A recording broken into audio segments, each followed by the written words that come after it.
저는 사실 캠프가 좀 재밌게 와서 즐겁게 즐기고 노는 캠프라고 생각했는데 강의를 여기서 제가 하게 되네요. 네. 어, 최근에 사실 혈당 관리 뭐 중요한 거는 다들 알고 계시겠지만 최근 트렌드가 혈당 변동성을 줄이자 이런 게 트렌드라 제가 요걸 주제로 오늘 한번 준비를 해봤습니다. 목차는 다음과 같습니다. 우선 혈당 변동성이 무엇인가 이거에 대해서 좀 얘기를 해보자면요. 혈당 변동성은 우선 혈당 변화의 폭입니다. 그러니까 여기 지금 빨강색 부분 보이시죠? 여기 아래에서부터 얼마까지 높아지나 이 변화의 폭도 얘기를 하지만 이것만 얘기하는 게 아니고 또 이 혈당 변화에 소요된 시간 얼마나 짧은 시간에 혈당이 빠르게 훅 치고 올라가느냐 뭐 이런 부분들까지도 포함한 게 혈당 변동성이라고 보시면 되겠습니다. 그래서 최근에는 이런 혈당 변동성을 줄이는 방향으로 혈당 관리의 트렌드가 바뀌고 있는데요. 하지만 우리가 이제 일형 당뇨병이 있으면 이 혈당 변동성을 줄이는데 많은 어려움들이 있습니다. 왜냐하면 그냥 처방받은 인슐린 용량만으로 주사를 한다고 해서 혈당 관리가 잘 되는 건 아니잖아요. 뭐 주사 부위에 따라서도 달라지고 또 식사 섭취량이나 어떤 종류의 음식을 먹었는지 그리고 활동량이 어땠는지 스트레스 상황인지 아닌지 또 생리주기인지 또 성장 발달 단계에서는 또 호르몬 분비 때문에 혈당 변동성이 심하고요. 그래서 여기 계신 분들은 전부 우리가 스스로 혈당 관리를 하면서 얼마나 이 혈당 변동성을 줄이는 게 어려운지 다들 경험을 하고 계실 겁니다. 하지만 그럼에도 불구하고 우리는 이러한 혈당 변동성을 줄이기 위해서 상황에 따라 적절한 인슐린 용량 변경이 필요한 거죠. 그러기 위해서는 또 병원에서 지속적으로 열심히 교육을 받으셔야만 할 것 같습니다. 그래서 최근의 트렌드는 우리가 혈당 관리를 내가 지금 잘 하고 있나를 평가할 때 기존에는 당화혈색소 다들 아시다시피 최근 3개월간의 평균 혈당을 보여주는 당화혈색소가 기준이었는데 거기에 더해서 타이밍 레인지라고 해서요. 목표 혈당 범위 내에 하루 중에 얼마나 내가 고기에 들어오냐 유지 시간 이게 되게 중요한 트렌드로 대두되고 있습니다. 그래서 당화혈색소뿐만 아니라 타이밍 레인지도 조정을 해주는 것이 필요한 거죠. 그러면 우선 일형 당뇨병 혈당 관리 목표를 한번 알아보겠습니다. 뭐 제가 전통적인이라는 말을 앞에다가 넣기는 했는데 우선 일형 당뇨병 혈당 조절 목표는 뭐 식전, 뭐 병원이나 뭐 개인에 따라서 약간 차이는 있을 거예요. 그런데 2018년도 그 소아청소년 당뇨병 연맹에서 준 가이드라인을 보면 식전은 70에서 130 사이, 그리고 식후는 90에서 180 사이고 잠자기 전은 80에서 140 사이. 그래서 당화혈색소는 7% 미만으로 조정을 하라고 하고 있습니다. 뭐 예전에는 우리가 그 조금 어린 아기들일수록 저혈당 위험 때문에 목표 혈당을 조금 높이고 그리고 이제 청소년기로 갈수록 목표 혈당을 조금 더 낮추는 경향이 있었는데 최근에는 뭐 연령과 상관없이 목표 혈당 범위를 좀 주는 트렌드고요. 그러면서 이제 개인에 따라서 이제 목표를 개별적으로 설정을 하라고 되어 있습니다. 앞에서 설명드린 대로 당화혈색소 최근 3개월간의 평균 혈당이죠. 우리가 당뇨병이 아닌 사람은 5.7%보다 낮게 나오는 게 정상 수치입니다. 그런데 우리가 처음에 당뇨병을 진단받을 때는 6.5%보다 높으면 당뇨병이라고 진단을 내리는데요. 사실 혈당 관리를 해보셔서 아시겠지만 6.5% 미만으로 관리하는 거 사실 되게 어렵잖아요. 그래서 일형 당뇨인이라면 그래도 7% 이내로는 조절하자. 이게 목표이고 여기 그림에 보시면 당화혈색소 7%라고 하는 거는 한 3개월간의 평균 혈당이 한 154 정도를 의미한다. 이렇게 되어 있습니다.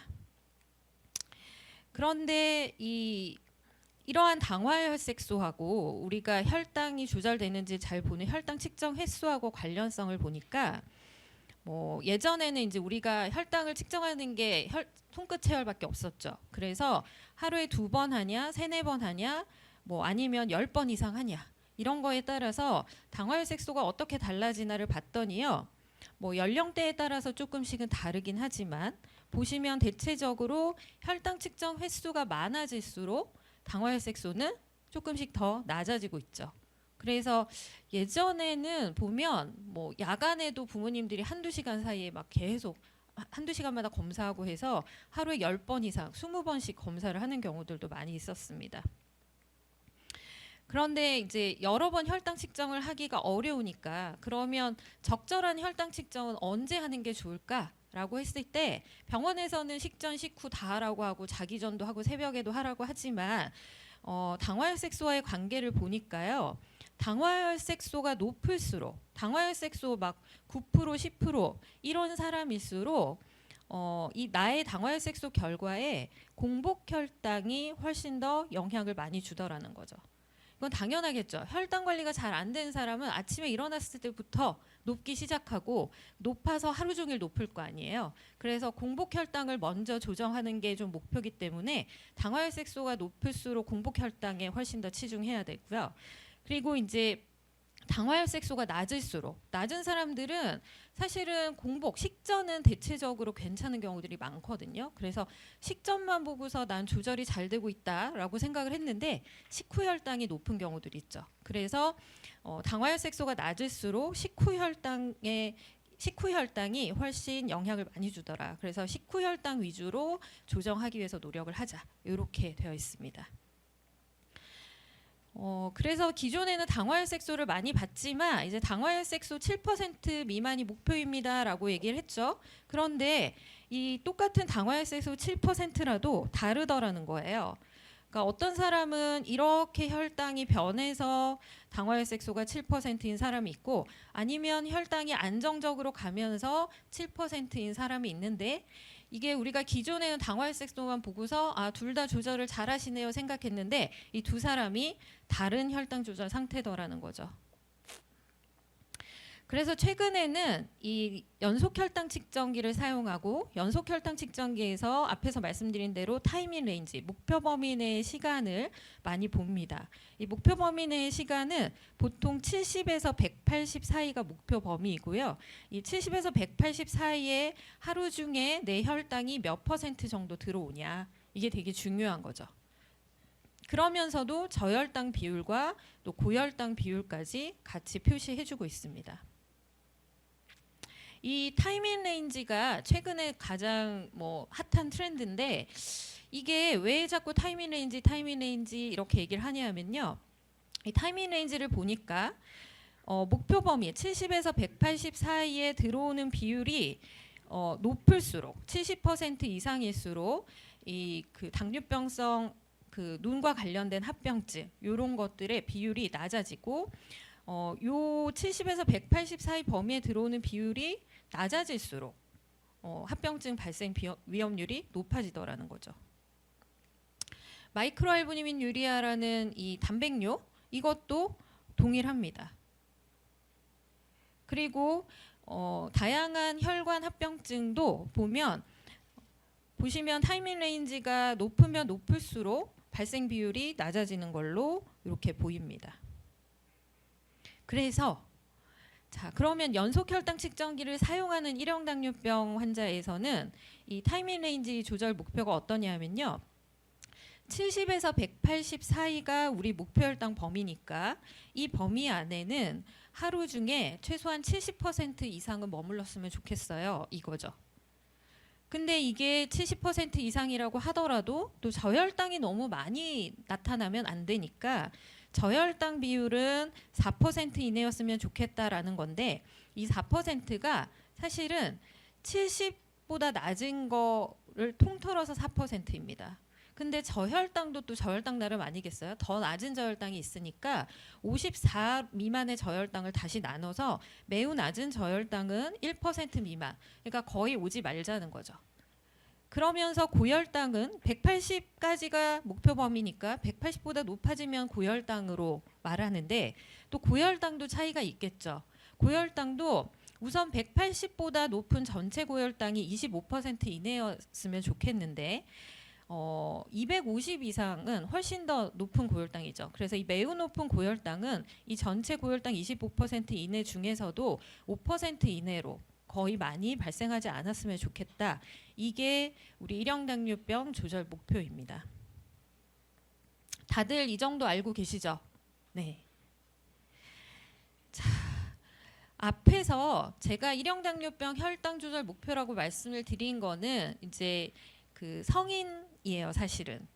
임신하지 않은 일형당뇨병 성인에서 전반적인 목표였고요.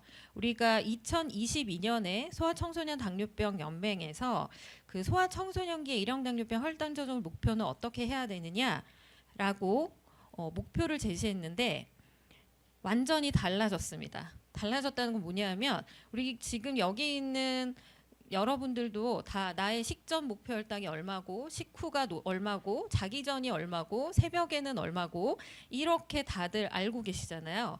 근데 어떻게 하라고 되어 있냐면 시간대에 상관없이 그냥 언제라도 70에서 180 사이가 목표야. 이렇게 되어 있습니다. 여기 핑거스틱이라고 되어 있죠. 손끝 혈당을 측정했을 때 언제든 그냥 70에서 180 사이 들어오면 좋겠어 라고 되어 있고, 그러면서 당화혈색소는 6에서 7% 사이, 그러니까 7 미만이었으면 좋겠고, 그러면서 연속혈당 측정 결과가 앞에서 말씀드린 대로 목표 범위 안에 70% 이상이고 저혈당은 4%, 고혈당은 25% 이내였으면 좋겠다 이겁니다.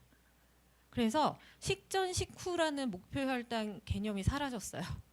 그냥 하루 중에 한 70에서 180 사이였으면 좋겠는데, 다만 우리가 아침에 일어났을 때 공복, 이거는 이제 오랫동안 안 먹고 있는 시간이 긴 시간이니까 공복 혈당만 140살을 넘지 않게 하자. 요게 목표입니다. 근데 사실 이렇게 목표가 빨리 바뀌는 거는 어려울 것 같고요. 어쨌든 지금 우리가 막 식전이냐 식후냐 이런 거보다 하루 중에 전체적으로 180 이상을 벗어나는 혈당들을 많이 이제 나타나게 하지 말자는 게 전반적인 트렌드라고 보시면 돼요. 근데 이게 사실 더 어려워요. 그렇죠? 우리가 식전은 막 확 떨어뜨리고 할 수 있는데 막 밥 먹고 나서 30분, 1시간 뒤에도 절대 혈당이 180을 벗어나지 않도록 하는 거? 이게 더 힘들잖아요. 예. 그래서 어떻게 보면 목표가 더 타이트해졌다 이렇게 볼 수도 있겠습니다. 그러니까 이게 전체적으로 이런 목표가 바뀌는 것도 혈당 변동성하고 관련이 있는 것 같아요. 그러면 이제 원래 제가 말씀드리려고 했던 주제, 혈당 변동성 어떻게 줄일까? 근데 혈당 변동성을 줄이는데 이렇게 타이트한 목표들이 제시되고 있는 게 최근에 연속 혈당 측정기들을 많이 사용하잖아요. 그래서 예전보다는 이런 변동성을 줄이는 게 그나마 조금은 더 쉬워졌다. 손끝 체열만 할 때보다는 더 편안해졌다라고 보고 연속 혈당 측정기를 기준으로 어떻게 조정을 해야 되는지에 대해서 좀 준비를 해왔습니다. 여기에 있는 친구들 중에 혹시 연속 혈당 측정기를 사용하지 않고 있는 친구 있을까요? 흔들어 보세요. 네. 제가 아는 친구 한 명만 있네요. 네, 대부분은 연속 혈당 측정기를 다 사용하고 계시죠. 네, 뭐 연속 혈당 측정기를 사용하지 않아도 식전 식후 혈당 기준으로 보셔도 상관이 없을 것 같기는 해요.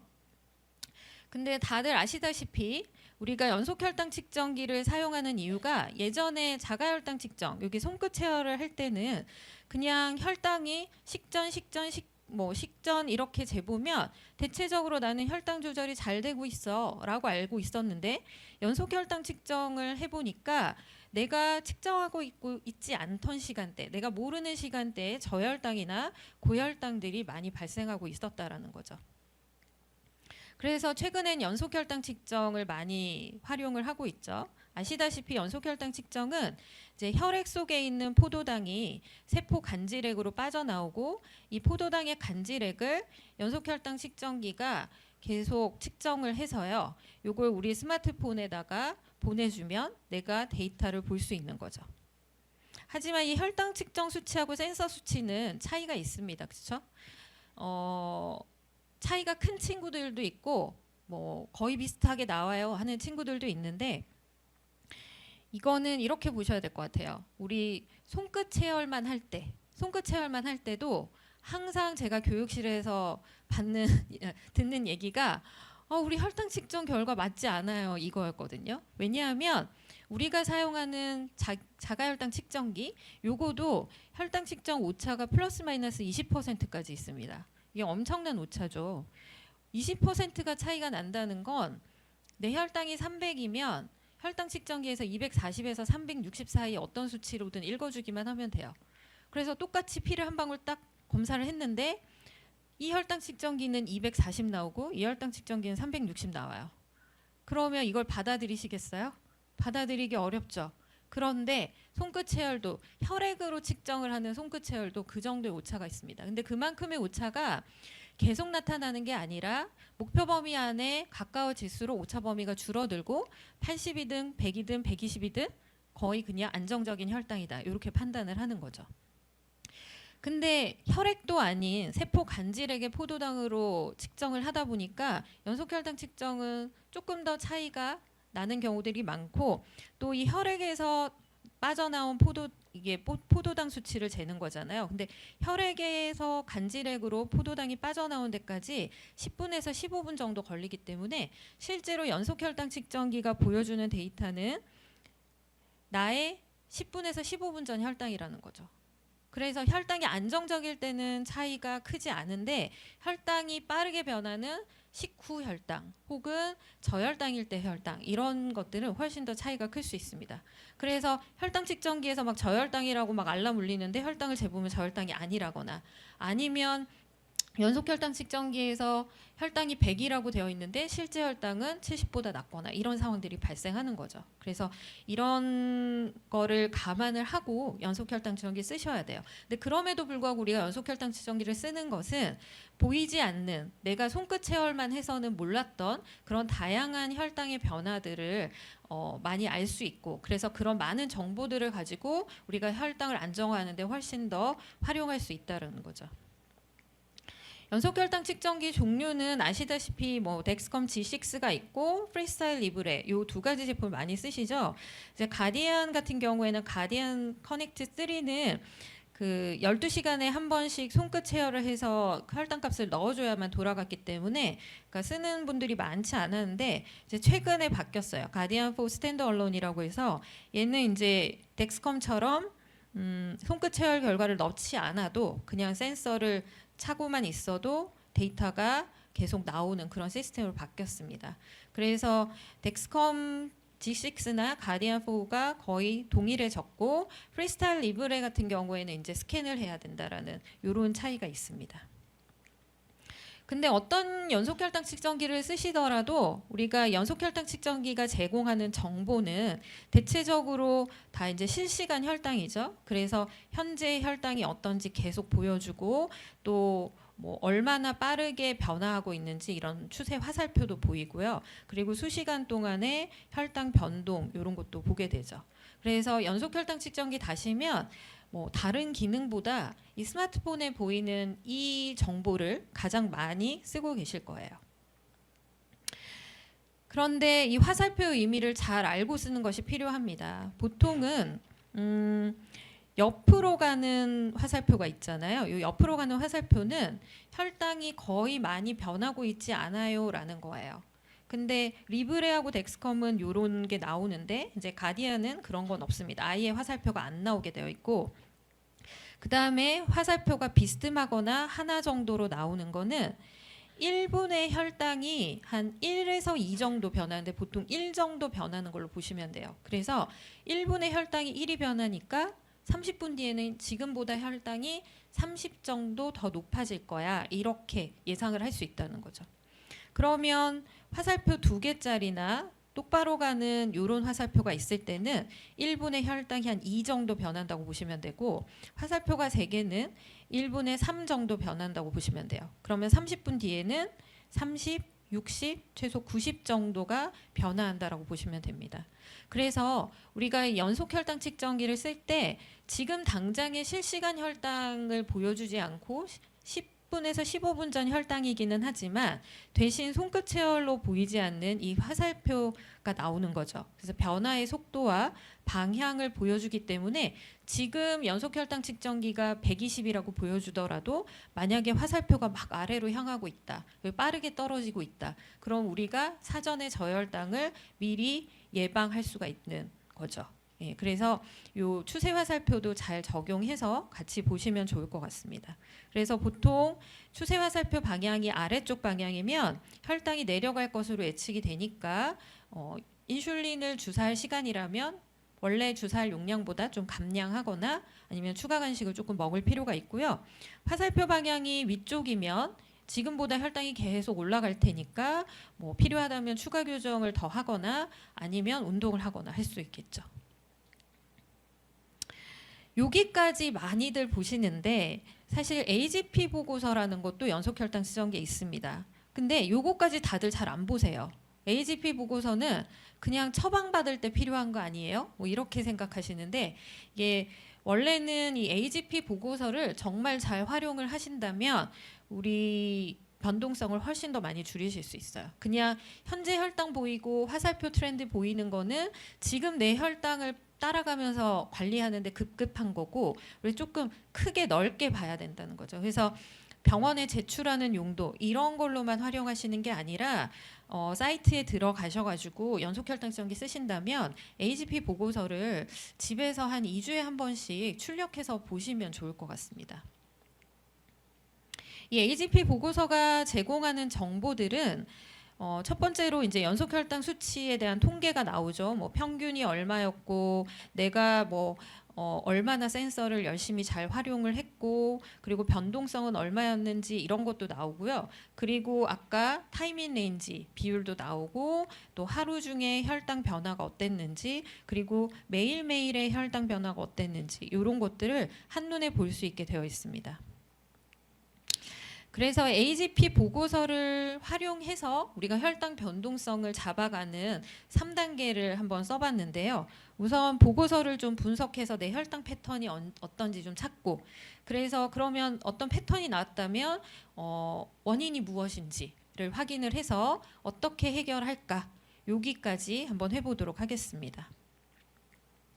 우선 첫 번째로 보고서 분석해서 패턴을 찾는 건데요. 이제 아까 큰 AGP 보고서에서 모든 연속 혈당 측정들이 대부분 이 데이터들이 나옵니다. 근데 여기에서 먼저 이 보고서가 좀 정확한지를 보려면 한 90% 이상 사용하셔야 돼요. 이 친구는 센서 활성 시간이 95%죠. 95%라는 거는 거의 계속 잘 달고 있었다는 거예요. 자, 이 친구도 어때요? 96.9%죠. 이건 덱스컴인데 96.9% 잘 활용하고 있었습니다. 이 친구는 어때요? 83%죠. 그러면 계속 달고는 있었는데 무언가 이런 경우에는 데이터가 끊어지는 경우들이 많이 있었다는 거죠. 그래서 우선 이 혈당 변동성을 줄이기 위해서는 연속 혈당 측정기를 잘 지속적으로 계속 달고 있는 게 중요하거든요. 그러면 왜 90% 이상 사용하지 못했을까?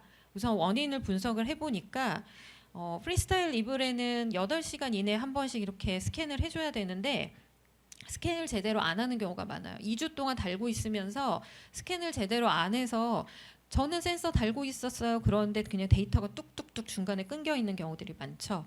그래서 요건 8시간 이내에 한 번은 스캔을 해주셔야 되는 거고 뭐 그렇지 않으면 최근에는 이제 미야오미야오나 이런 걸 활용해서 지속적으로 데이터를 받으시는 분들도 계신데 어쨌든 스캔을 제대로 못하면 이렇게 데이터가 끊어지고요.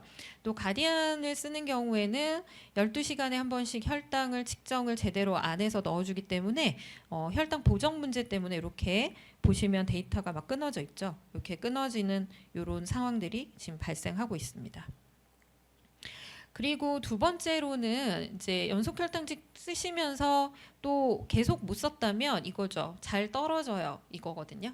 그래서 잘 떨어지는 경우가 보통 최근에 더 많이 잘 떨어질 거예요. 왜냐하면 여름철에는 땀도 많이 흘리고 샤워도 많이 하고 그러니까 잘 떨어지는데 보통 붙이실 때 잘 붙이셔야 돼요. 그래서 우리가 약간 지저분하거나 뭐 축축하거나 이런 부위에 붙이면 테이프 접착력이 좋지 않으니까 클렌징을 조금 꼼꼼하게 해주고 필요하다면 각질 같은 것도 좀 제거하고 그리고 붙일 때 잘 건조시켜야 되는데 우리가 연소혈당 측정기 한번 갈아줄 때 보면 뭐 떼고 나서 막 샤워하고 뭐 목욕하고 그러고 다는 경우들도 있잖아요. 그래서 그럴 때는 그 부위를 좀 헤어드라이어로 완전히 바짝 잘 말리고 부착을 해야지만 좀 접착력이 좋아지고요. 저희는 그럼에도 불구하고 땀이 너무 많이 나요. 이런 사람들도 있어요. 그래서 땀이 너무 많이 나면 그 발한 억제제 이런 거 있죠. 그런 것들을 좀 사용하실 필요가 있습니다. 그래서 시중에 판매하고 있는 발한 억제제를 좀 얇게 펴바른 다음에 한 10분에서 15분 정도 냅뒀다가 고기 닦아내고 부착을 하면 그 부위에 좀 땀이 덜 난다고 합니다. 그래서 그런 활용법도 있고 아니면 이제 많이들 사용하시는 게 이제 추가 테이핑을 해서 활용하는 방법이 있겠습니다.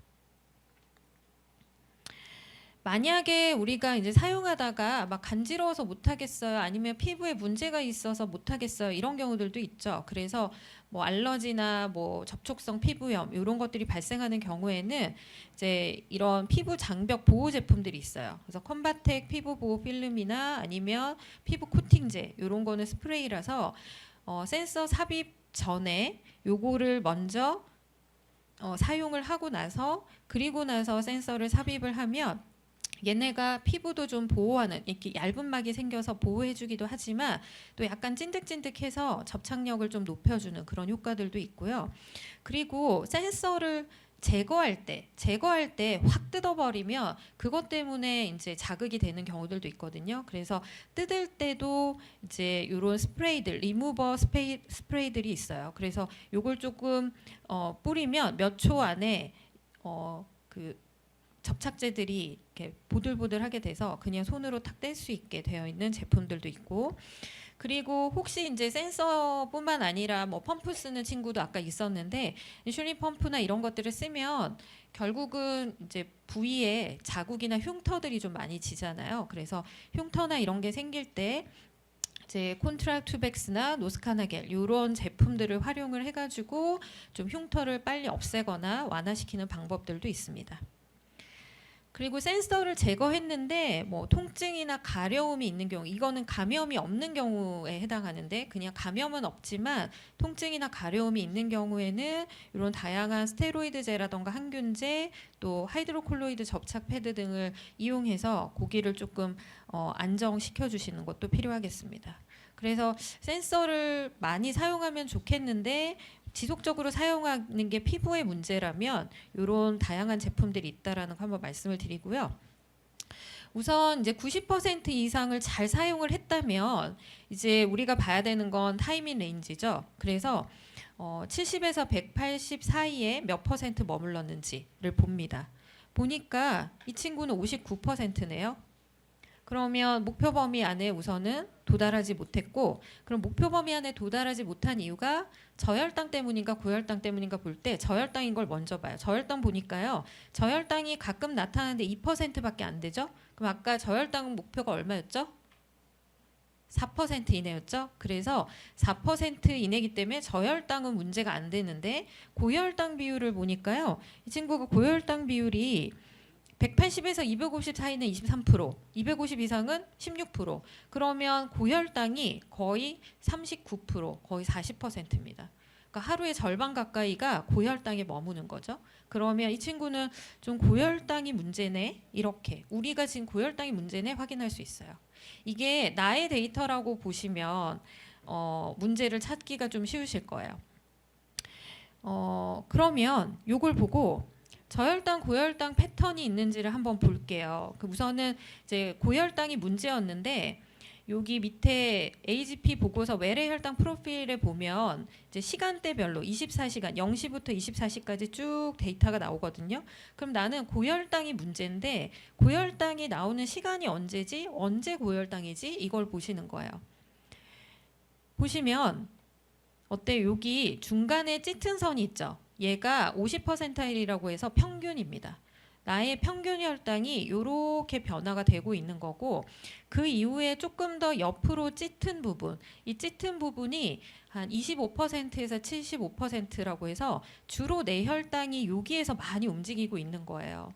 그래서 목표는 뭐냐면 우선 70에서 180 사이에 요 짙은 선 옆에 있는 짙은 그 면적, 요 부분들이 70에서 180 사이에서 움직이도록 해야 되는 거죠. 그래서 이 친구는 보니까 전체적으로 다 고혈당이죠. 그러니까 목표 범위 안에 들어오는 시간대가 거의 없어요. 그렇죠? 대체적으로 다 높아요. 그리고 두 번째, 이거는 이제 덱스컴에서 데이터가 나오는 건데 이 환자는 보니까 어때요? 이 경우는 어때요? 우리 아이가 만약에 이렇다라고 한번 보세요. 고혈당도 있고 저혈당도 있네요. 그렇죠? 그래서 이 고혈당과 저혈당이 있을 때는 먼저 우리가 해결해야 되는 게 저혈당이 먼저입니다. 그래서 이 저혈당 패턴이 나오는 시간, 주로 새벽 3시 이후에 아침 먹기 전까지 혈당이 떨어지는구나. 이렇게 먼저 파악을 하셔야 되고, 그러면서도 이제 고혈당이 그러면서 어느 시간에 나타나는지 이렇게 확인을 하시는 거죠. 그러면 이렇게 내가 저혈당 패턴인지 고혈당 패턴인지 이걸 알았다면 이제 왜 그 시간에 고혈당이 나타날까 저혈당이 나타날까를 파악을 해야 되니까 그때는 좀 하루하루 데이터를 볼 수 있으시면 더 좋아요. 그래서 1일 혈당 프로필을 확인을 해보니까 자, 고혈당이 이 친구는 주로 많이 발생하는데 고혈당이 발생하는 시간대가 우선은 공복인지 야간인지, 내가 식사나 간식 먹고 한 시간, 3시간 사이까지인지, 아니면 저혈당 발생하고 고혈당이 오는 건지, 그리고 추가 교정을 했는데도 계속 고혈당인지, 이런 거에 따라서 우리가 해결 방법이 달라지겠죠. 그리고 저혈당 패턴도 마찬가지입니다. 저혈당이 이렇게 새벽에 이렇게 이 친구는 나타나는데 이게 저혈당이 발생하는 시간이 공복인지 야간인지, 또 식후인지, 아니면 고혈당 발생 후인지, 그리고 운동하고 나서인지에 따라서 또 달라지겠죠. 그래서 만약에 고혈당 패턴인데 이게 고혈당이 공복이나 야간에 나타나는 거다라고 한다면 여기 그 아까 그래프를 보면 자, 저녁을 먹고 한 3-4시간까지는 먹는 거에 영향이 있잖아요. 그래서 먹는 거에 영향을 배제시키고 자기 전에 혈당은 괜찮았는데 새벽 아침까지 혈당이 쭉쭉쭉쭉 높아져요. 이렇게 되면 이건 뭐 때문이죠? 기저인슐린이 부족한 거죠. 현재 우리가 기저인슐린을 10단위를 쓰고 있다면 계속 이걸 이렇게 방치해두면 안 되잖아요. 그러면 10단위에서 11단위로 늘립니다. 보통 용량을 10에서 20% 증량을 하라고 하는데요. 너무 높지 않으면 한 10% 정도만 증량하시면 돼요. 그래서 10단위에 10%면 1단위니까 11단위 이렇게 증량을 해줍니다. 우리가 혈당 관리를 하다 보면 계속 그때그때 혈당에만 집착하게 되는데요. 조금 큰 그림으로 보셔야 돼요. 전반적인 혈당 패턴이 어떤지를 좀 보시고 조정하실 필요가 있죠. 근데 만약에 이게 고혈당 패턴이 우리가 주로 다 밥 먹고 나서 식후에 많이 나타나더라. 아침 식후 혹은 점심 식후, 저녁 식후라면 이거는 어떻게 해결해 줘야 될까요? 우선은 먹기 전에 주사하는지, 이게 가장 큰 문제예요. 그렇죠? 거의 대부분 이렇게 식후가 높은 경우에 먹기 전에 주사 안 하고 그냥 다 먹고 나서 나중에 혈당 오를 때까지 오른 다음에 그 다음에 주사하는 경우가 많잖아요. 이거는 뭐 다른 거 조정해도 안 돼요. 우선은 식사 전에 무조건 주사를 하게 하셔야 됩니다. 그래서 식사 전에 주사를 하고, 그리고 우리는 식사 전에 주사를 하는데도 식후가 높아요 라고 할 때는 이게 식사 구성이나 타이밍도 조정이 필요해요. 이게 뭐냐면 너무 당분 위주로 많이 먹어서 갑자기 혈당이 확 치고 올라가거나 탄수화물 위주로, 아니면 단백질이나 이런 게 너무 많아서 나중에 계속 1-2시간 이후에 천천히 계속 많이 높아진다거나, 이렇다면 요 식사 구성을 좀 조정하셔야 되고, 타이밍은 뭐냐면요, 우리가 너무 우리는 빨리 흡수돼서 먹고 나서부터 그냥 혈당이 빠르게 치고 올라갔다가 떨어져요. 라고 한다면 먹는 순서를 좀 바꿔볼 수 있죠.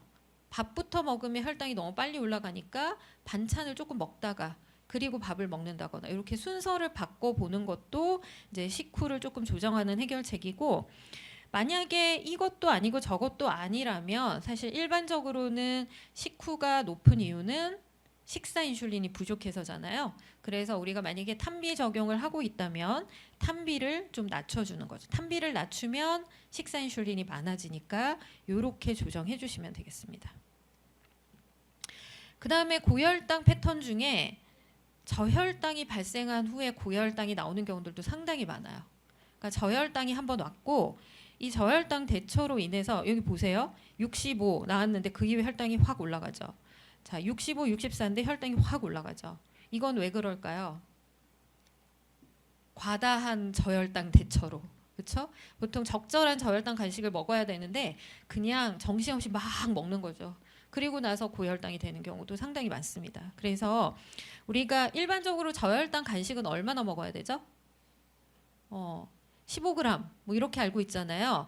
근데 이게 보통 체중 1kg당 0.3g이에요. 그래서 성인 여성 뭐 아닌 경우도 있지만 저도 아니지만 성인 여성 50kg이다. 그러면 자 1kg당 0.3g이니까 50 곱하기 0.3 하면 15g이죠.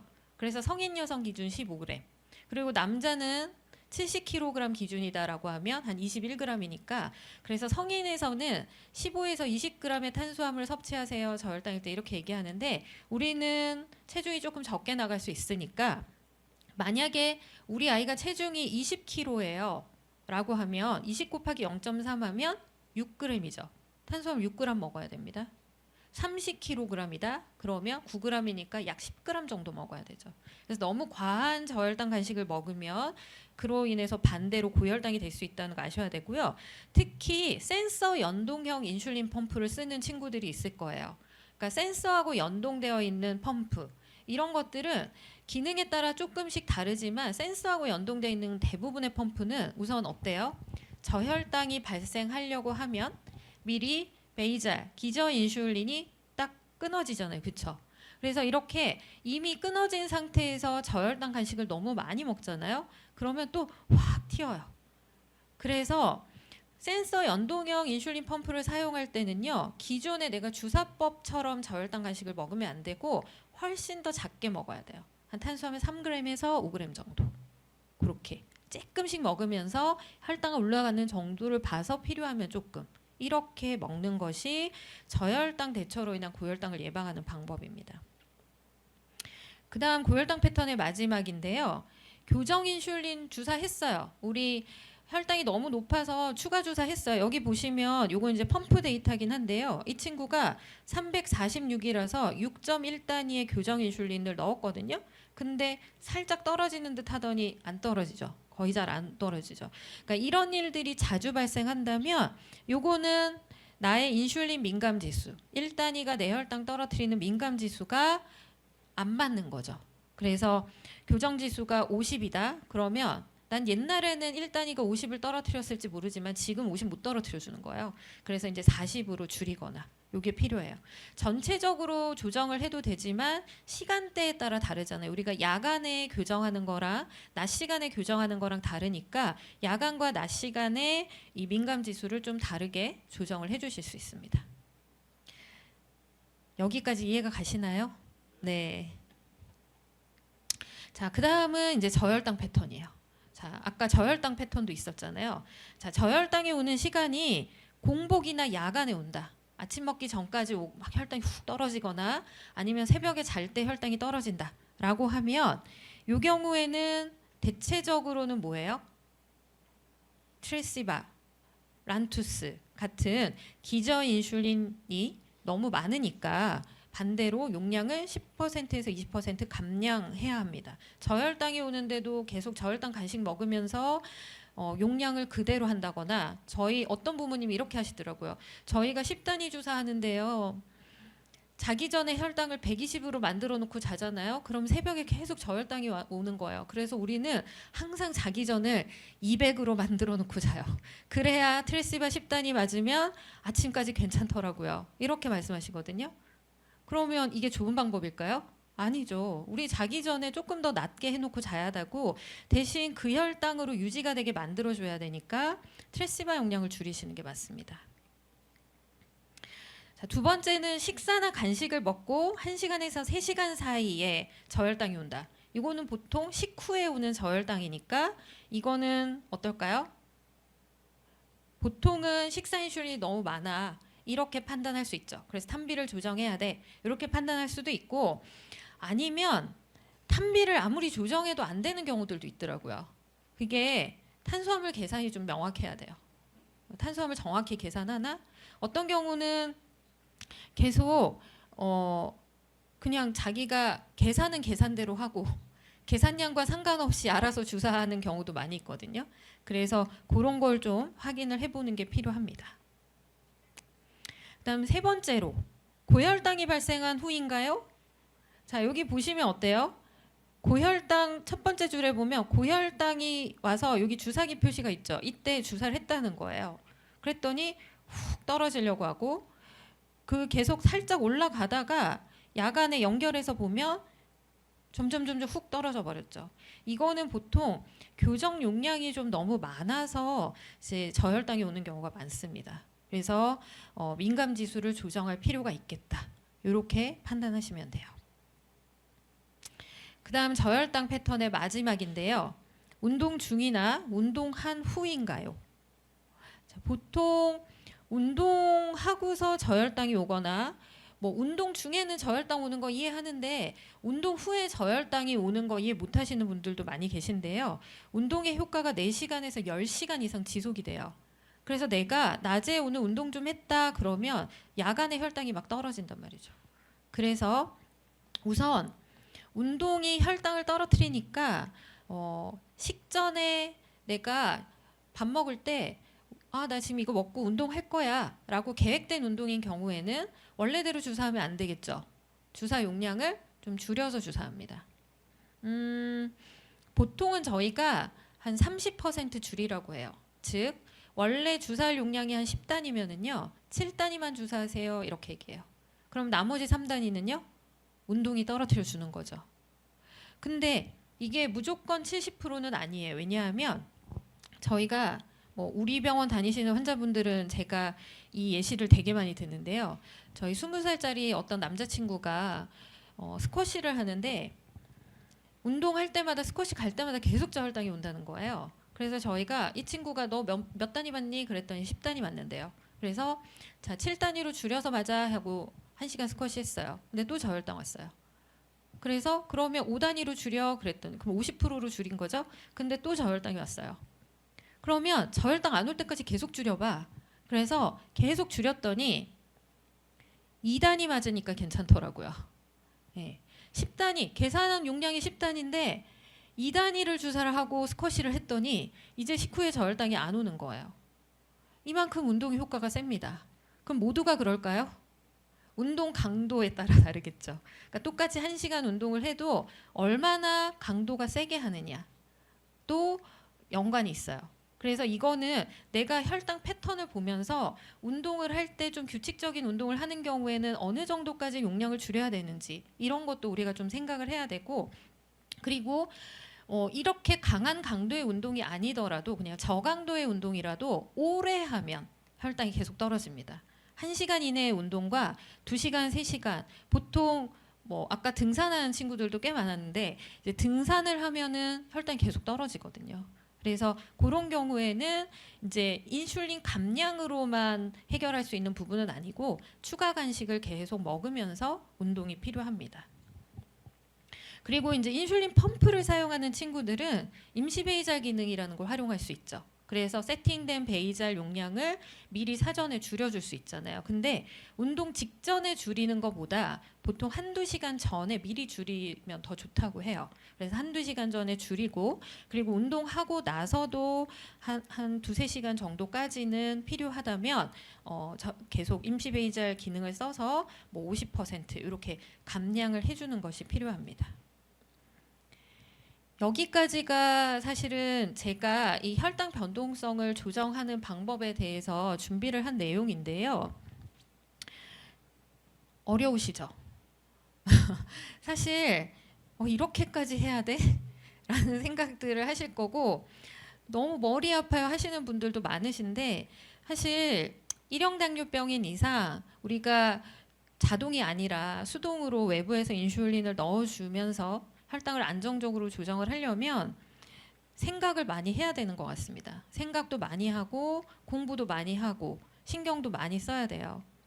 근데 이거 안 하려면 먹는 거 제한하셔야 돼요. 근데 저는 제가 이제 20년 이상 당뇨병 교육을 하다 보니까 먹는 거 제한하는 게 더 어렵더라고요. 아까 청소년기, 여기 대부분 청소년기 아이들이 많은데 청소년기에 막 밥 한 공기만 먹어, 딴 거 먹지 마, 이렇게 하면 뭐 물론 아주 착한 아이는 말을 들을지도 모르겠지만 대부분은 그걸 지키기가 어렵잖아요. 그래서 사실 좀 융통성 있게 먹는 거 좀 먹어가면서, 그러면서도 혈당을 좀 관리하려면 앞에서와 같은 그런 방법들을 잘 활용하시는 게 필요하겠고, 그래서 다시 한번 강조드리지만 연속 혈당 측정기 쓰실 때 그냥 스마트폰만 열심히 보지 마시고 뭐 PC로 한 2주에 한 번씩은 이렇게 AGP 보고서를 들어가서 한번 출력해가지고 부모님만 보지 마시고 아이와 함께 같이 어떻게 했으면 좋겠는지 해결책도 좀 미리 같이 찾아보시면 좋을 것 같아요. 저는 아이들이 올 때마다 AGP 보고서 보고서 이때 혈당이 높은데 왜 높은 거 같니? 이렇게 물어보거든요. 너 미리 주사 안 하고 먹었지? 이렇게 하는 게 아니라 이때 왜 높은 거 같아? 이렇게 물어보면 본인이 다 해답을 가지고 있어요. 그렇죠? 그래서 아이와 같이, 부모님이 혼자서 막 판단하시는 것보다는 같이 해결책을 논의하고 찾아가시면 좋을 것 같습니다. 제가 오늘 준비한 내용은 여기까지입니다. 감사합니다.